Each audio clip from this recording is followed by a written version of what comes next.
Good morning, good afternoon, good evening, depending where you're joining us from. Today we have a very interesting story to tell you. I want to introduce Madison and Devay. Madison has a personal story to tell us about how she almost got scammed.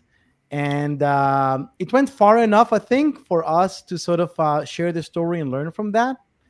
And Devay, I know you from the community and actually a wiser partner. So Yes, we've yes. been we know each other for a while. And Madison is your daughter, and thank you very much for willing to share this story with us. Um, Problem. cool. So let's just start. Madison, why don't you just introduce yourself a little bit and sort of let's set the stage to how all of this even started. Okay, so my name is Madison Tyler. I'm currently a junior at Trinity Christian College. I am getting my bachelor's of science in biology and I'm double minoring in chemistry and psychology. So basically, how this story started was about 8 to 10 months ago. I had a major injury and I was basically homebound and I had to do school from the comfort of my own home in a sense. And I ended up getting accepted to an internship. I started being an intern with the Illinois State Police Forensic Science Lab. And that took a lot of hours. I was there almost every day, 8 a.m. to 4 p.m. And that didn't leave much time for me to get a job. So when I saw a job being listed at my prior school, because I had just transferred, it was a remote job. It was a flat rate of money, and I only need to spend 10 hours a week at the job. Well, not at the job. I needed to only have a laptop because it was remote. I was like, this is perfect. I can make a little money and still do my internship, have something good on my resume. And it didn't really end that way. So for the audience, how did you get that job offering? So you said it was from school. So you got basically an email from them with from the proper email address of that school. Yeah, so I had gotten an email from my official school, like I guess you could call it an announcement, where it's where you just have something that they want to get to the entire school, they want to reach every student, and it's an official email. So I had gotten one of those. It was a job offer.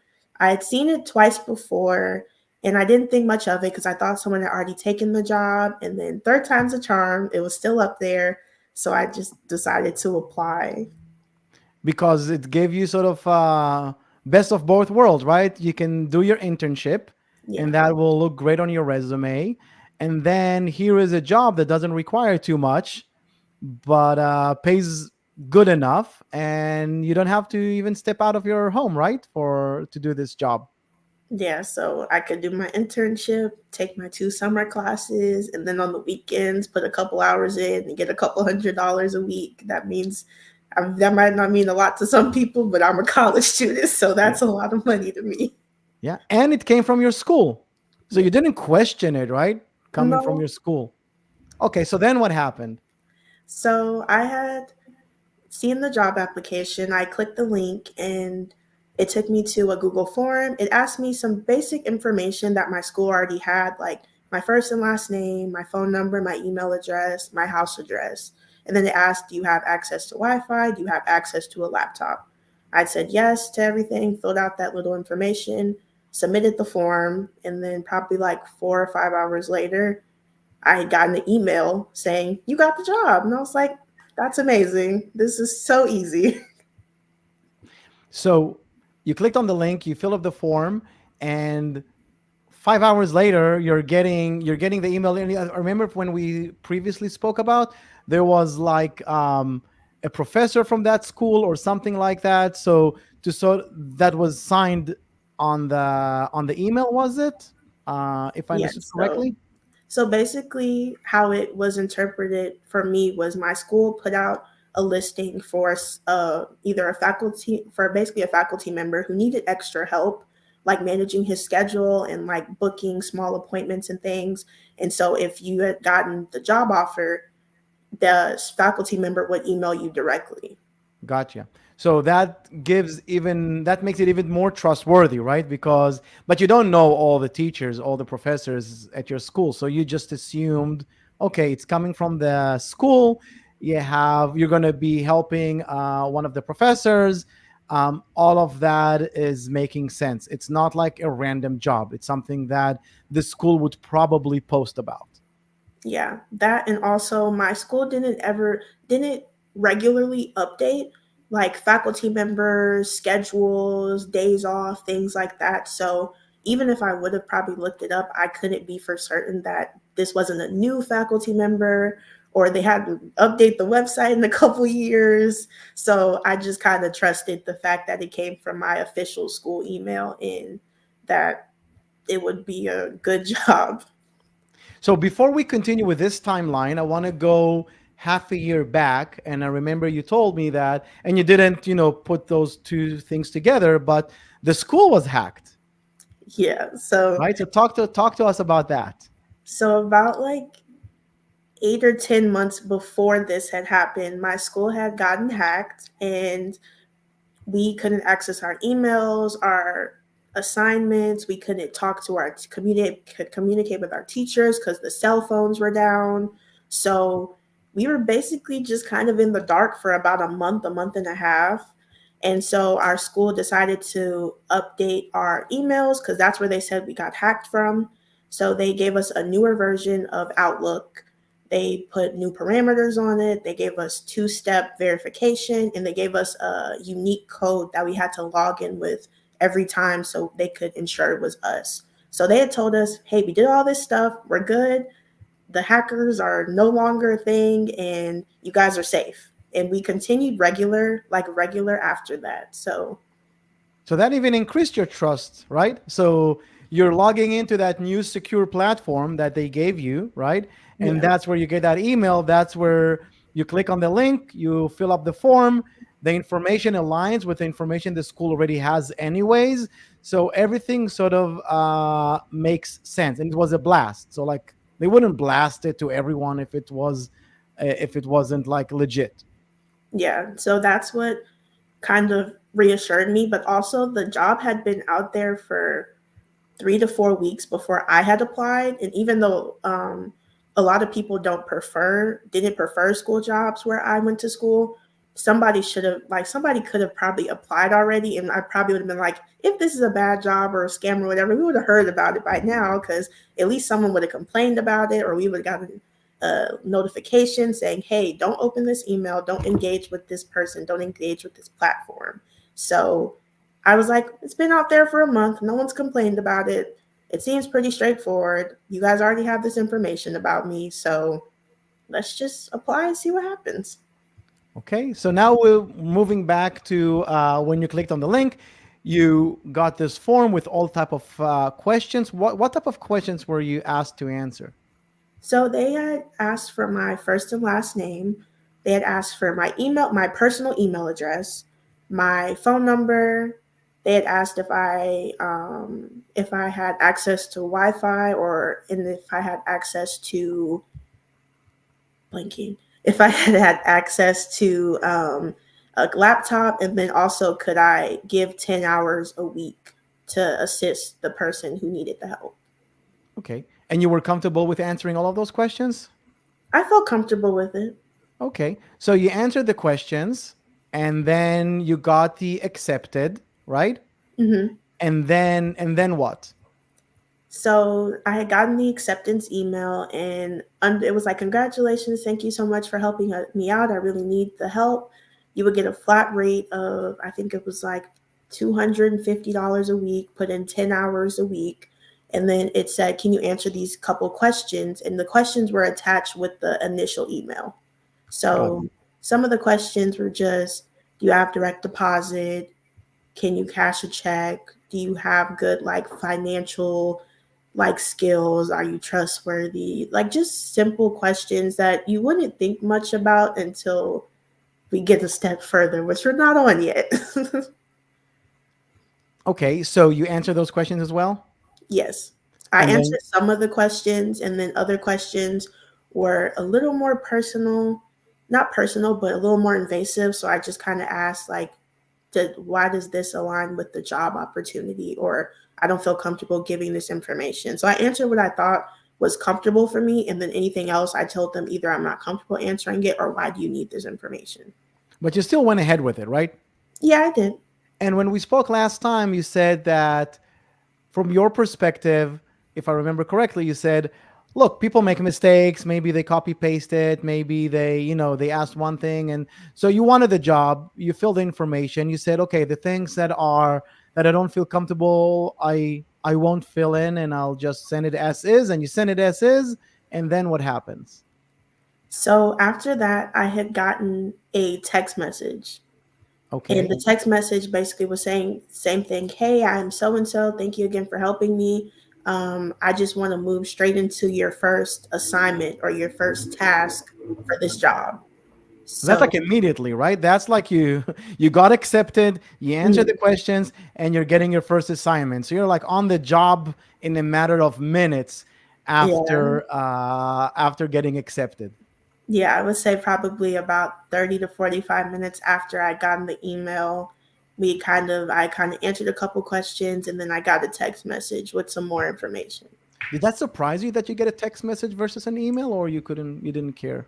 It surprised me because our initial contact was on email. But again, I did give my email address and my phone number, so I just assumed that maybe the phone numbers are quicker for the person to respond to. I know my phone is always on my hip and I can feel it buzzing. Yeah, So I was like, maybe they just want to get this done quickly in a quick manner, and maybe they'll forget to check their email. So I didn't think much of it. gotcha. Okay. So what was the assignment? The assignment was to rent out a banquet for a meeting. And so he was like, basically, the guy was saying, like, I need you to rent this out. I'm going to have a meeting with a couple of business partners, and I just need you to rent this out. He gave me an address for the place. And I asked him, I said, okay, what's the time that you want it for? What's the date? And then do you have a business credit card for me to put the money down so I can make sure I get this done in a timely manner? He responded and said that no, you don't, I don't have a business credit card. I'm going to send you a check through the mail, and basically you're going to cash the check in your personal bank account, and you're going to take that money and you're going to put it in the banquet and put the money down.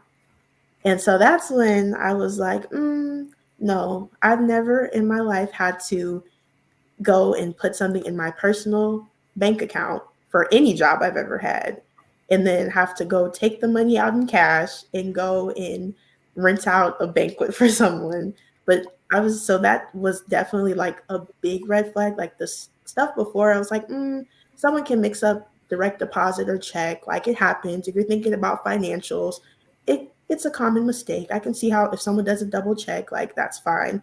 But you telling me that I have to put money in my personal account and we haven't even had a face to face meeting yet. And I just also never felt comfortable about it. My dad has always told me don't ever mix your personal accounts with your business accounts. Don't ever do anything and don't intermingle them. So I was like, yeah, I don't feel comfortable about this. So you basically told them, I'm not going to do it, and you block them, or you try to convince them to give you another task, or were you like what you were convinced at that moment this is a scam, or when when were you like 100% convinced, okay, I'm going to block these people? I was convinced after I had tried again to say, hey, I'm not comfortable with putting this check in my personal account.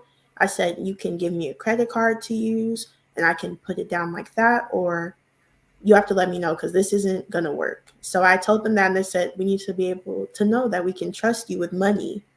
And I Gotcha. was like, oh, this is definitely off. This is not right. I was like, something's wrong about this. So I immediately had told them, I said, thank you for the job opportunity. I don't want to waste your time, but this job does not work for me. And I don't feel comfortable with the task you've given me. I sent the text, blocked the email, blocked the text messages, and I immediately called my dad because he is the cybersecurity guy. So I was like, "Hey, Dad, I'm gonna send you some emails and texts I got from this job offer I got. Look over them and let me know if this is weird." He looks over them. He says, "This is definitely weird."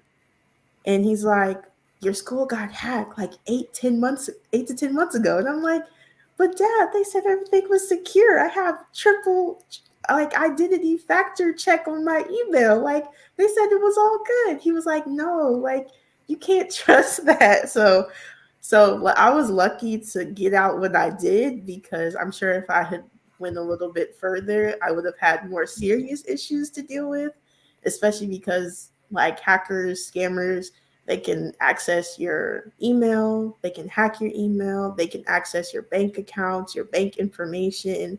So I got lucky with that one, but it's scary to know that you can find something and think like, "Oh, I trust it because it's been a trusted thing in my life." And it's like, Yeah. no, not this time.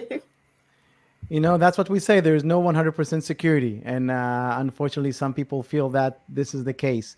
So, just for the people that don't know how this would have played out, usually what happens in this scenario, again, it can continue to many different type of scams, but they send you a check, you deposit the check, and the way it works in the US is that the bank needs to basically make the money available for you immediately.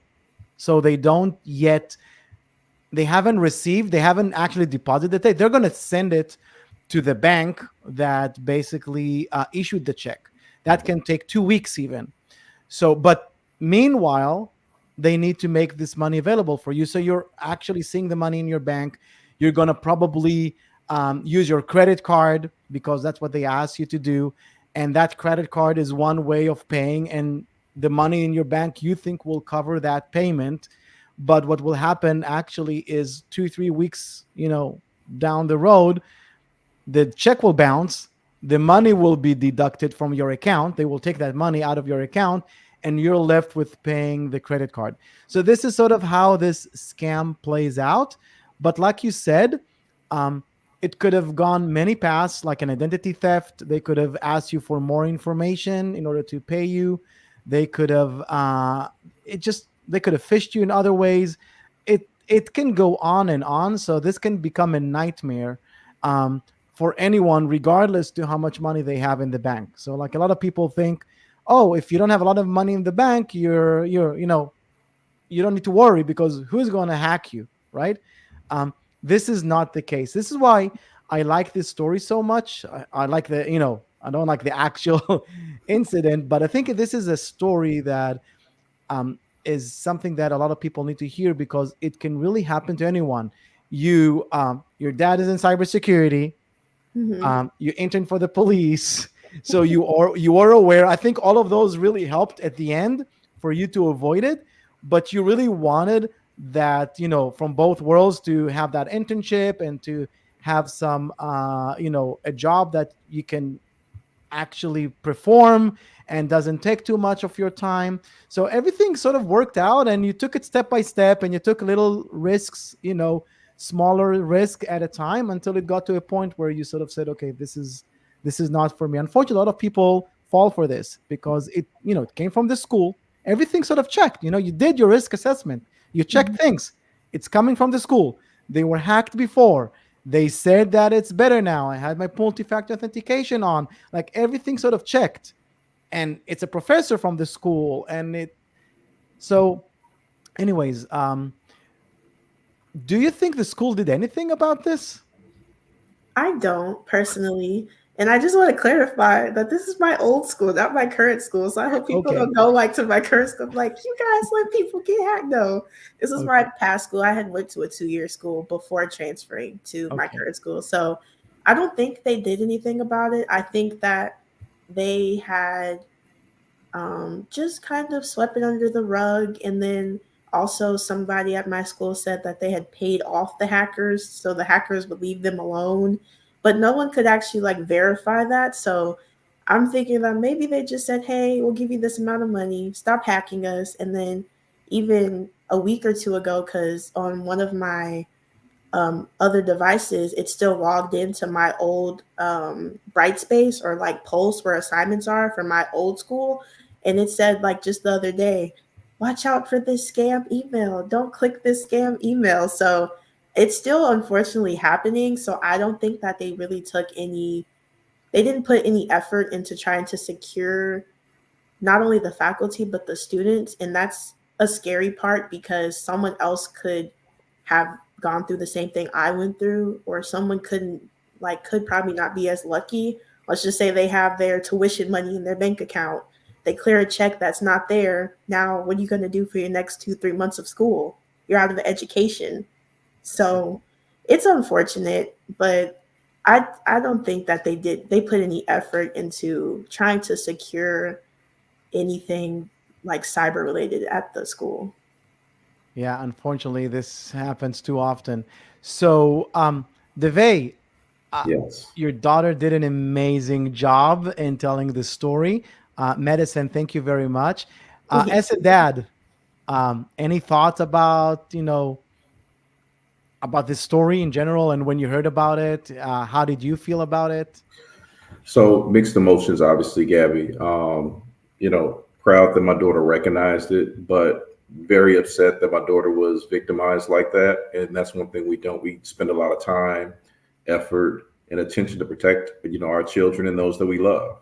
And so to, have somebody um, do something like this to her, it obviously makes me feel vulnerable as a parent. But again, she was aware enough to see the signs, and we have an open enough relationship for her to say, Dad, this doesn't feel right. What do you think about this? And even though I'm in cybersecurity, that's a good conversation for students, children to have with their parents, to have that open relationship. You don't have to be in this industry to do this. It's just a Yeah. matter of open communication with your children. So I think that's the part that makes me feel good. Is nothing happened to her, nothing bad happened other than the scare.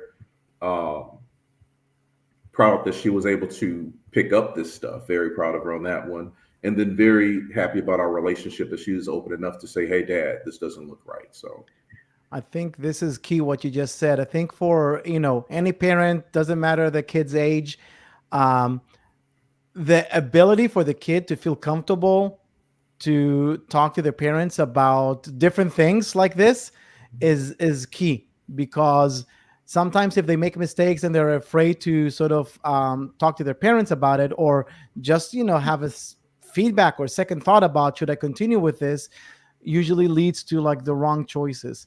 So I think this is something, having, especially with smaller kids, I think having that ability to have that open space and good relationship so they can come to you at any time. I think this is actually a key for the cybersecurity. Also for companies, by the way, if you're the security officer, you want your employees to feel comfortable coming to you and reporting any incident, because that's what we were talking about also last time. Security culture is key. And in order to get security culture, you have to make sure that people are not afraid to mhm. come to you and notify you about any incidents or even mistakes they've made.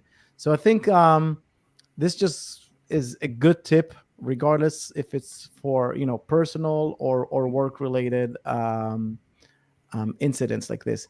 So yeah, thank you very much, Medicine. This is really, like, you sharing this with the community.